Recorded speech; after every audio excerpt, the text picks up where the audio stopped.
बिस्मिल्लाहिर्रहमानिर्रहीम, अस्सलाम वालेकुम। आज का हमारा टॉपिक नेक्स्ट है जी, एक्सक्रीशन इन रिप्रेजेंटेटिव एनिमल। चंद एक एनिमल जो हैं उन्होंने बताए हुए हैं हर ग्रुप से, जिनकी पढ़ेंगे हम तो हमें अंदाज़ा हो जाएगा इंशाल्लाह। सबसे पहले है जी एक्सक्रीशन इन हाइड्रा, ये यहाँ पर मौजूद है पेज नंबर 8 पे। अच्छा जी, हाइड्रा जो है वो हमारा नाइडेरिया है एक, मतलब नाइडेरियन से बिलोंग करता है।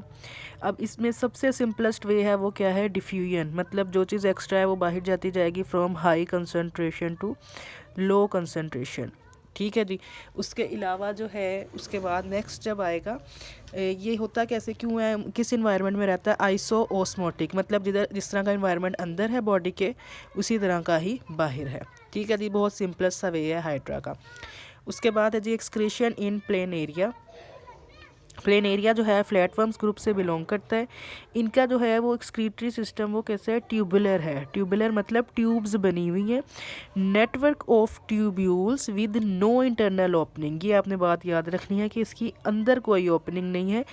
Network of tubule with no internal opening, इसको कहते क्या है, इनके एक्सक्रीटरी सिस्टम को प्रोटोनेफ्रीडियम, प्रोटोनेफ्रीडियम इसको बोलते हैं।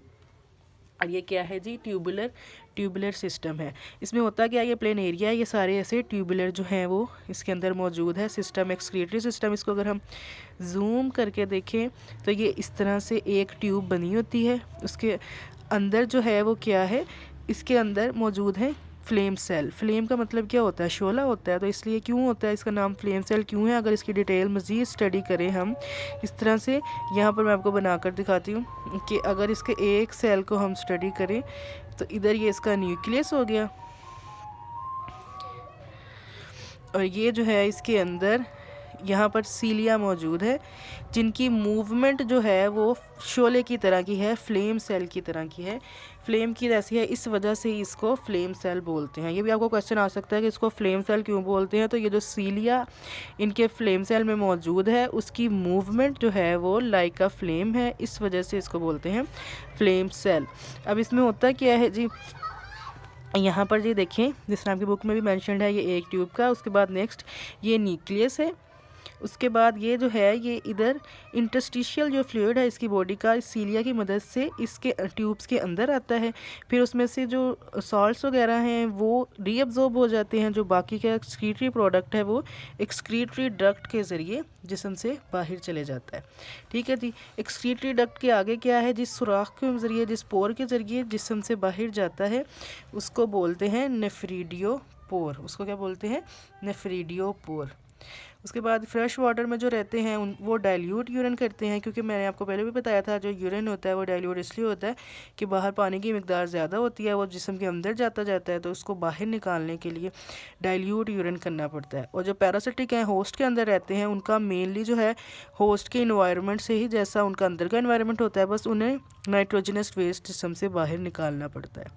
ठीक है जी। इसके बाद है जी अर्थवर्म का। अर्थवर्म आपको पता है उसकी बॉडी सेगमेंटेड होती है।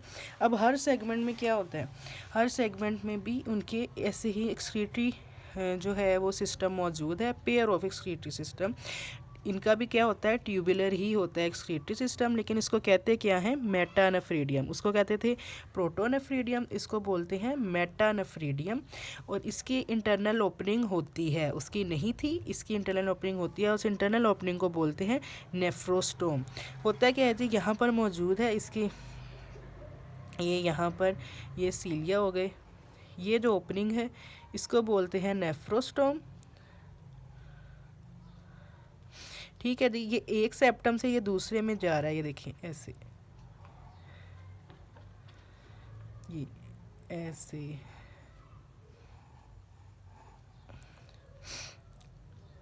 ठीक है जी। उसके बाद जो अगले वाले का है वो फिर यहाँ से शुरू हो जाएगा,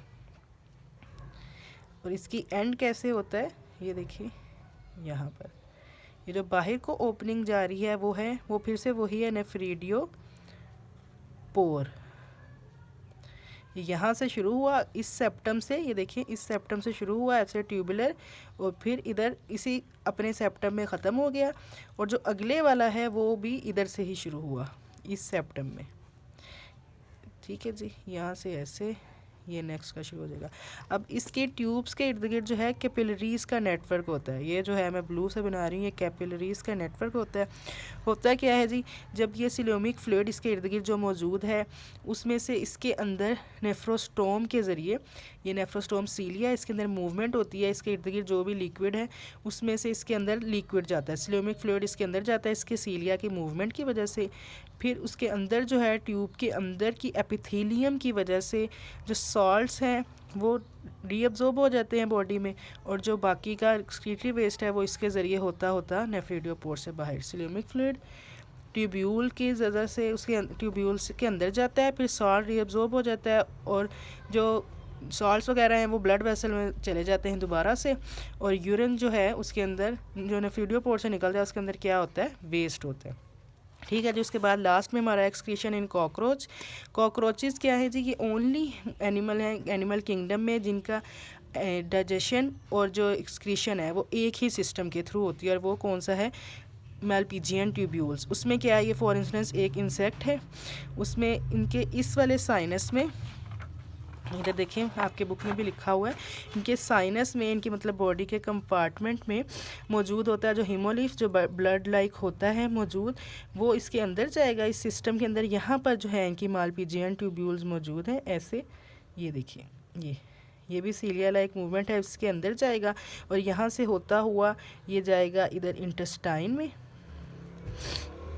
वही सेम प्रोसेस है कि जो ब्लड है उसके वो अंदर आएगा, जो हीमोलिम्फ है उसके अंदर आएगा, उसमें से जो वेस्ट है वो आगे चले जाएंगे, जो न्यूट्रिशंस है वो वापस ब्लड में चले जाएंगी। तो यहाँ से इस तरह इंटेस्टाइन में आएगा और फिर ये रेक्टम में होता हुआ बाहर।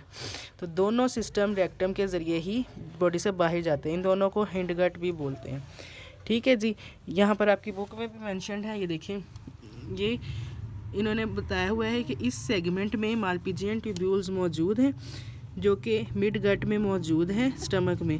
वो क्या करती हैं, वेस्ट को रखती हैं और ये इंटेस्टाइन के होते हुए बाहर फेंक देती हैं। ठीक है जी, अब तक इतना ही। बाकी इंशाल्लाह जो है हम मज़ीद अच्छा एक बात और, इनका जो सॉलिड वेस्ट है यहाँ पर आपके लिखा हुआ है, इसको बोलते हैं एक्सक्रीटा। ठीक है जी, एक्सक्रीटा, उसमें यूरिन भी होता है और उसमें इनके फीसिस भी होते हैं, दोनों को कलेक्टिवली बोलते हैं। और येलो बॉक्स में है कि जी वही बात जो मैंने आपको बताई कि ये सिर्फ यही हैं जो कि एलिमिनेट करते हैं एक्सक्रीशन और डाइजेशन के दोनों के प्रोडक्ट्स को बाहर।